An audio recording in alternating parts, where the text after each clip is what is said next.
Hi, this is Teresa from Phoenix Gate Crafts, and today I am going to talk about colorants for melt and pour soap making. So as you can see, there can be a lot of stuff involved for coloring your soap. And the first thing you need to understand when coloring soap is your soap base. Now, you can either have a clear or a white soap base, and either one is absolutely fine. They do different things to the color though. Because this one starts with white, you're going to get a lot of pastels and softer tones with a white base. This one is goat's milk that I'm going to be using today.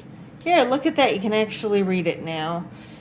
I'm going to actually be cutting that up last, but you have to choose it first, because whatever color look you're going for is going to have different effects because of that.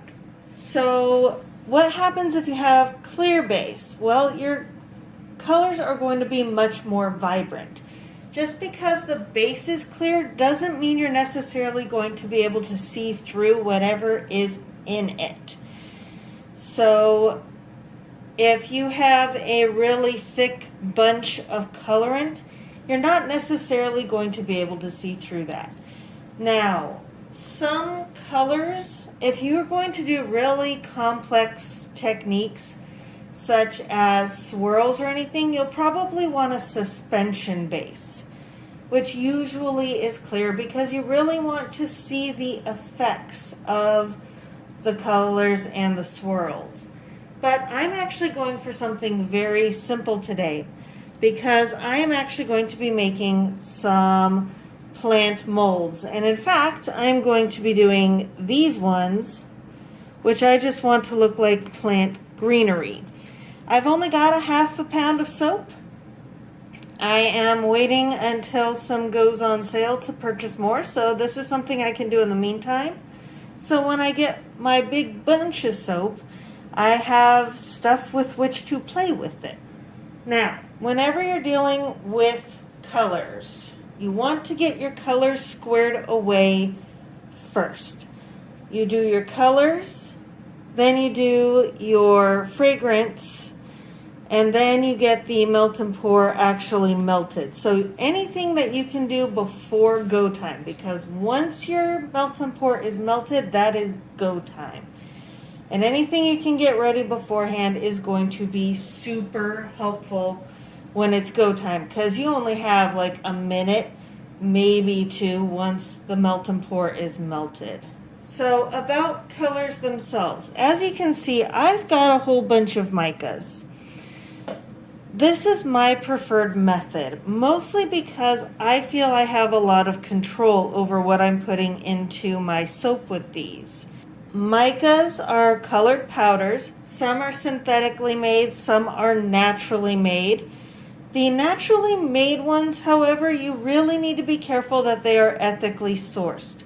They are mined, and whenever there's mining, there are unethical mining practices. So be very cautious if you're choosing to go all natural. Natural is not necessarily better.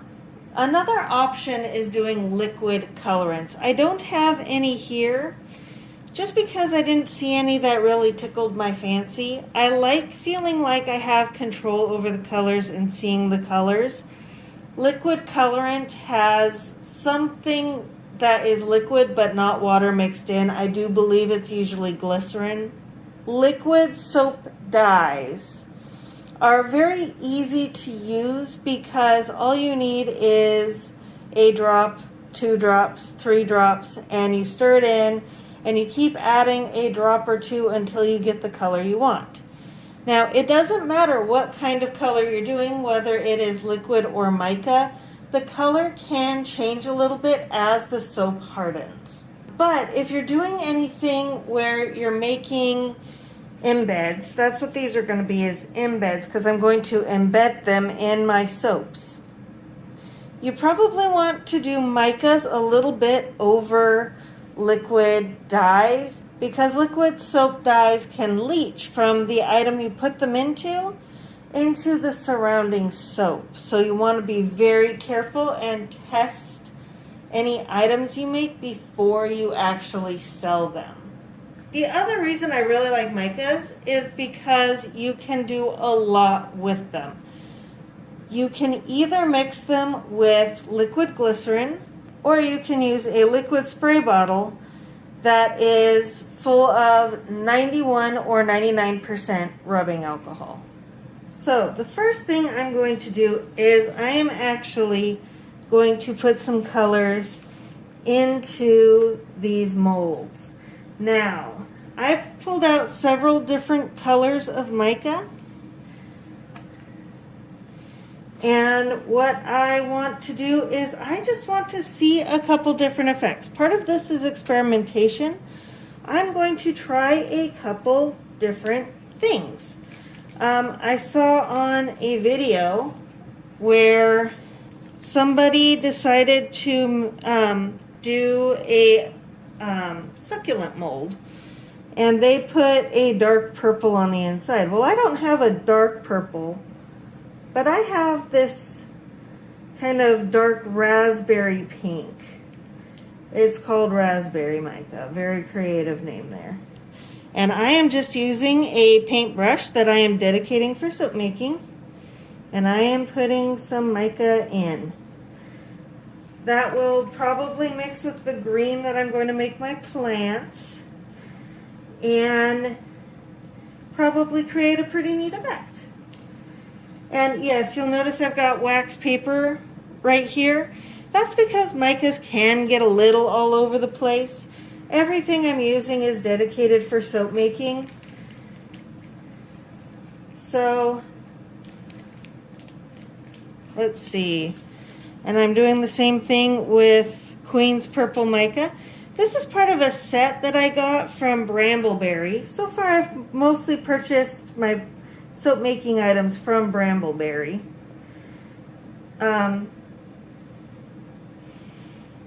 And it came with rainbow colors, and it was just part of a thing.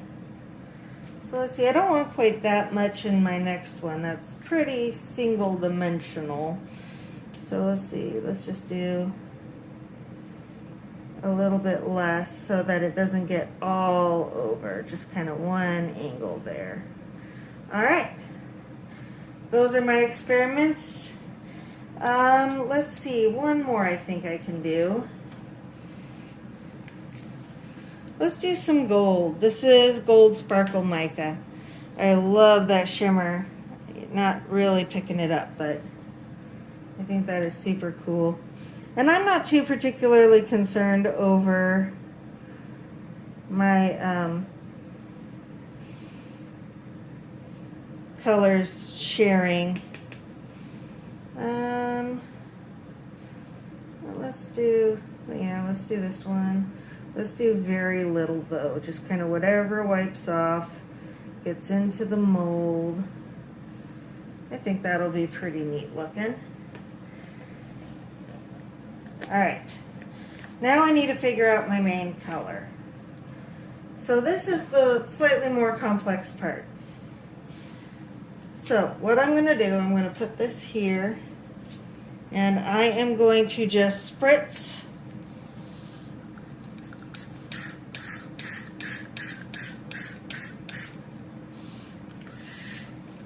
about 10 spritzes or so of rubbing alcohol. Yeah, my hands are sparkly already, can't you see? I'm going to have to wipe down the alcohol thing with alcohol. Anyway, because alcohol somehow manages to magically get all the mica up, I've noticed. So, I want green plants, but this is a very bright green. It's showing up on camera more the green that I want it to be than the green that it actually is. This is like a perfect Kermit the Frog green. This blue is very, very blue. This is Caribbean blue, and this is Kermit green. So I'm actually going to try and mix these a little bit to get a slightly more blue green for my plants, but I want it to be more green than blue. So, whoa, whoa, opened and got everywhere. All right, so you don't need a lot of mica, but you need more than you think because this is white mica. That's the thing with white mica. It takes a lot to make a color. So go ahead and do more than you think you need to. I am just filling the tip of this and putting it in, and whereas normally in clear I would just do one, I am doing about 3 full things. And then I'm closing this up and putting it in my pile, and I am going to get a little bit of this Caribbean blue, and I've got to get it. And I don't want much because this is very pigmented. All right, I think that's enough. If I need more, I have it right here. So now I'm going to mix them, and I think that looks pretty good. If you want a darker green, add blue. If you want a lighter green, add yellow. So I think this looks really nice. And now I'm going to change my gloves because I don't want mica all over my microwave. And oh, you're probably wondering about this. Well, something you can do, which I'm not doing here, is you can put some mica into this. This is just a tea strainer, but you can put some mica in here and then tap over your soap, and it creates a mica line. You want to be careful that you do this very quickly before you get a skin, otherwise it may not stick very well if you do that. But you could tap it and then do swirls or something. You just have to be fast. Anyway, not actually doing anything with that. I can't believe I forgot my knife.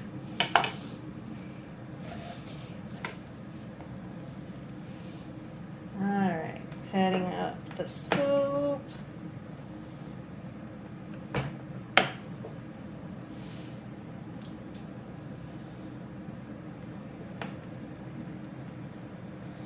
Pieces don't need to be too small.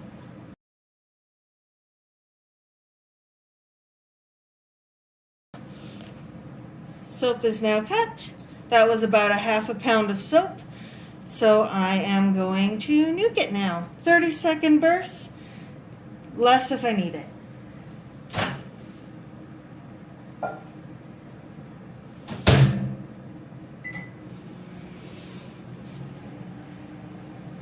This is the fun part.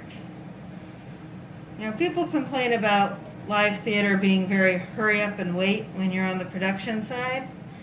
People forget to tell you crafts are kind of like that too.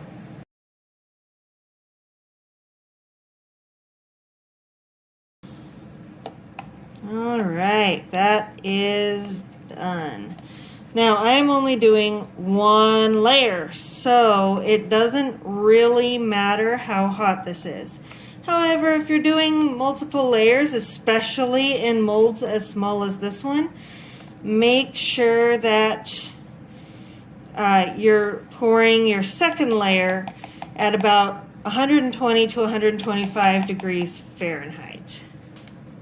All right, and now give this one last stir to get everything up off the bottom because it does settle, and I'm going to pour in.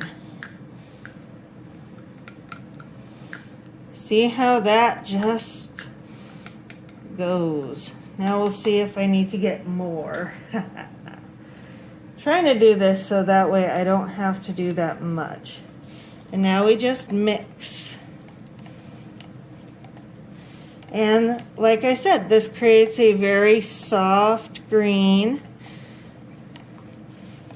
which works because I'm doing calming plants. If I want a brighter green, I'll mix together about twice as much into these molds. I think I have too much for just what I've got here. So I am going to go ahead. I'll make a few green stars and a few other. We can make some green butterflies, some green hearts, and if all else fails, that plain boring mold. Whatever you do though, before you do anything, spritz your mold.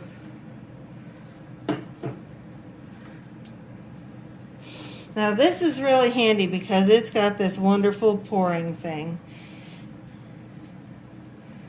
Alright. Problem is I'm right-handed and I am not a very precise person. So let's give this a shot left-handed. Pour slower than you think you need to. It will fill and it will dribble. A little bit of mess is okay. But it's a total tortoise in the hair thing. I find it's easier to do bigger molds first and smaller molds when you don't have as much trying to come out and it's cooled down a little bit, so it's a little bit thicker.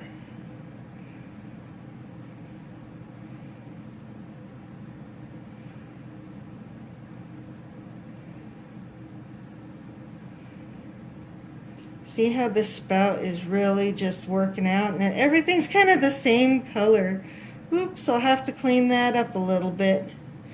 But that's okay. I'm not brave enough for that. Let's try this one over here. Yes, you can still see it. Oh no, I overdid it. That's okay. Just be very careful. Pour real slow. So less is more. Oh no, I'm so scared. Okay. Okay, that wasn't so bad. Fortunately, soap kind of just comes off. I don't want to do these because these are roses. So I've got a few extra molds over here. Let's see. You can see that. I'm going to mix this up again because it's starting to get a skim. Let's do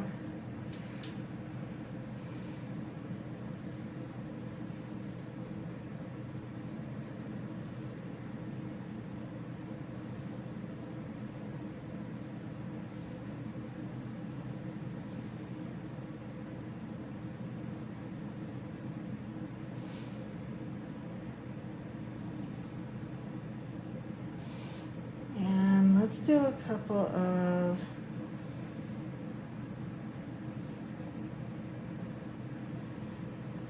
plain old squares. Alright. Scrapey, scrapey. Just no point in wasting any of it. You pay a pretty penny for these pre-made soap bases. Might as well use everything you possibly can. And now I have a soap spoon. Alright.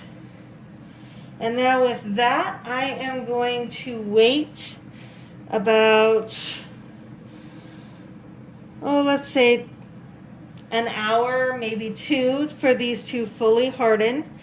And I will show you what I do to clean up oopsies like that.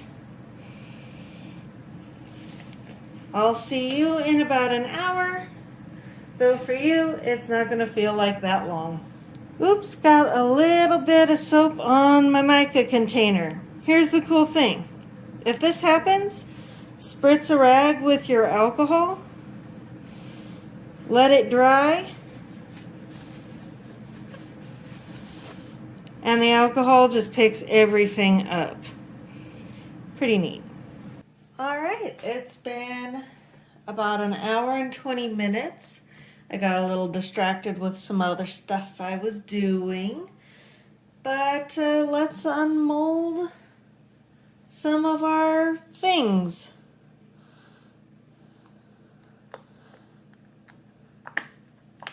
So, ta-da! It's very nice. You really can't see it, but there's kind of a nice subtle shimmer inside of the soap when you use micas. That's the big draw for micas, is that they have a natural subtle shimmer to the colors. Now, you notice that I made a mess, and that's okay because soap is really easy to clean up. And I am going to keep these. I don't waste where I don't have to waste. So I just put all my junk bits in a pile that I can gather. And I'm going to pop everything else out.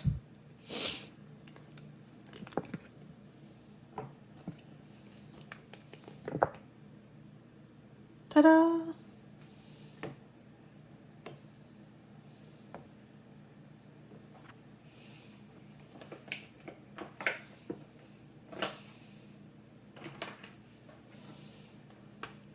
See? More junk.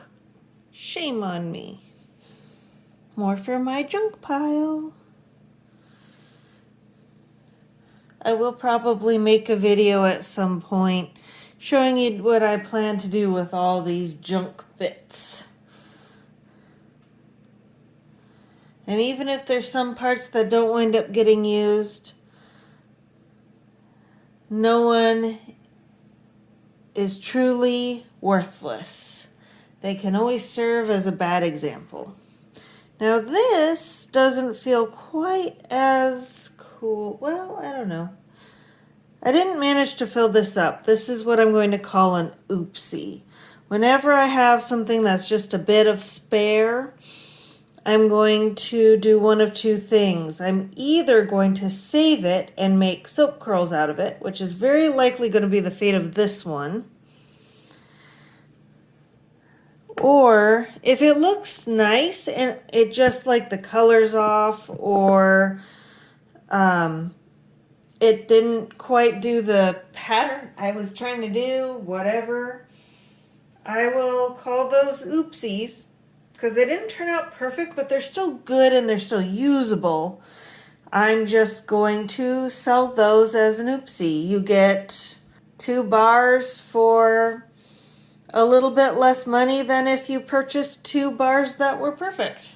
Anyway, these molds. This is my first time using this mold, so we'll see how it did. Oh, look at that. That's a plain one. And this is my messed up one. Now, I could take a knife and try to cut around this edge here.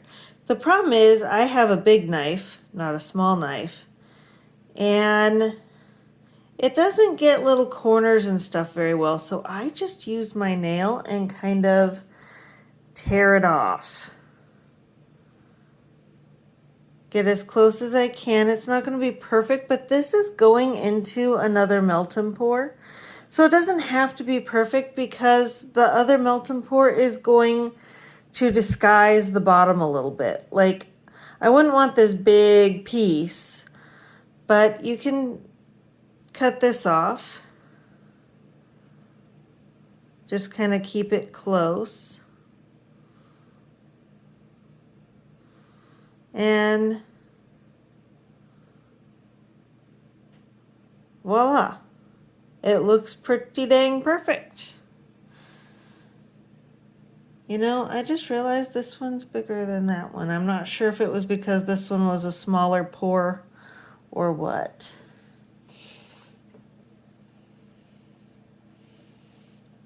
But here's one of the bigger ones.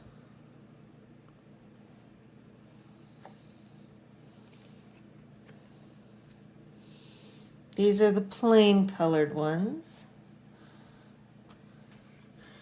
Now let's try gold. Ooh, look at that. That has a nice subtle shimmer to it. The colors are not being accurate right now. Well, honestly, I don't know if I'm looking at it accurately. My light's pretty yellow because it's like 12:16 a.m. This one wound up almost orange on the outside. And you got to be careful with the mica because it will color your fingers with this method.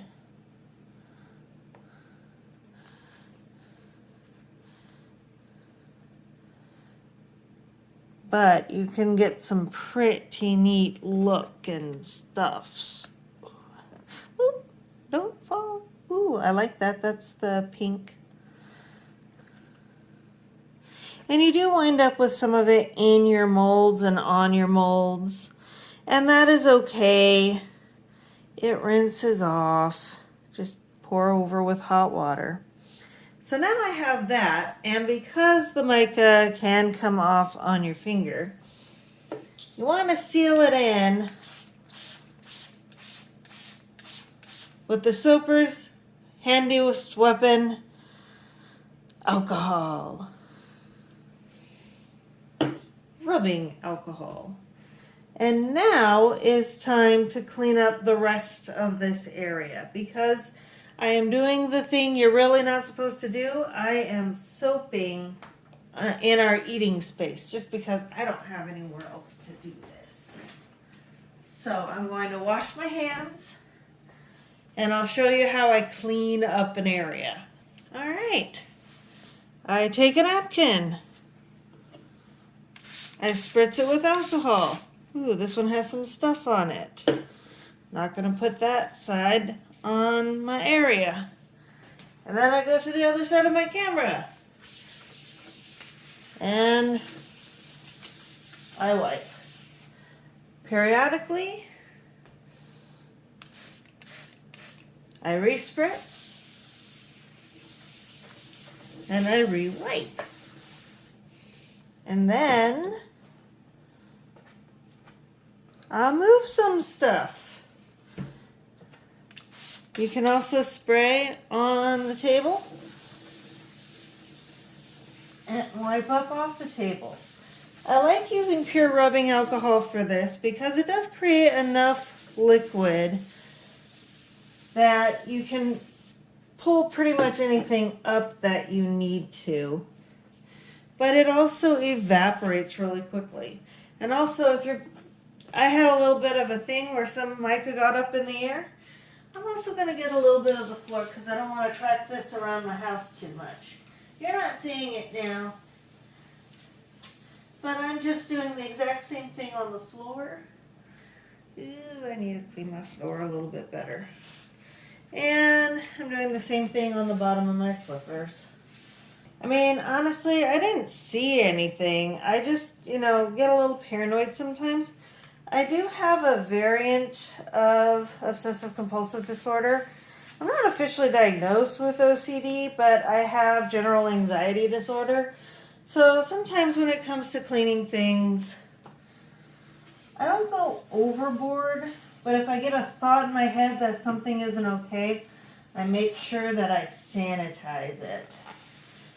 And this bit, I just discovered that I had a messy bit of my table. Anyway, these turned out pretty awesome.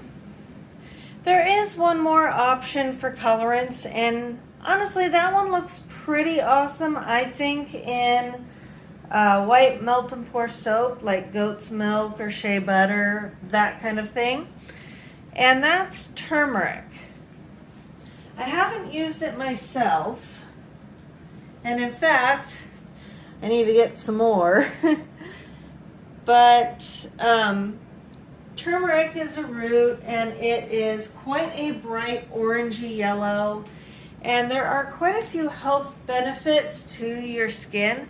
I'm always questionable when they say something has health benefits to your skin, but you're using it in soap, which is wash off. Because you're washing it off, it doesn't have a chance to really do anything for your skin unless you're trying to exfoliate. But it does turn it quite a lovely shade of kind of an orangey yellow. And it is supposed to feel very nice. I wouldn't get too much into using spices and herbs in melt and pour soap though, because I don't know how well many of them will handle it. Just because, you know, melt and pour is a glycerin soap, and therefore you wind up with sweat and extra moisture that can, you know, make anything botanical kind of go bad over time. So I'd be leery of that. Turmeric is one of the approved items though. Coffee can bleach a little bit, but if you don't want it to color your soap a coffee color, you just want the little grains to kind of stand out as coffee, use coffee grounds, because most of the potency is gone in the cup of coffee you made. So that's an option as well. I can't think of any others that are very common off the top of my head. In the description box, I will link a list of items that are considered safe to put in melt and pour soap. And I wouldn't stray too far off of that list unless you're willing to experiment. Whatever you do, do not put cinnamon in your soap though, because cinnamon burns. In fact, don't put any spice in your soap, even sweet spices like cinnamon or nutmeg, because they can burn, and especially in particularly sensitive areas like sensitive little girl areas and sensitive little boy areas, you can wind up with something that really turns red and nasty if you're not very careful with it. But anyway, I hope you found this useful, and I hope this helped you make a decision about your own soaping. Happy crafting! Bye!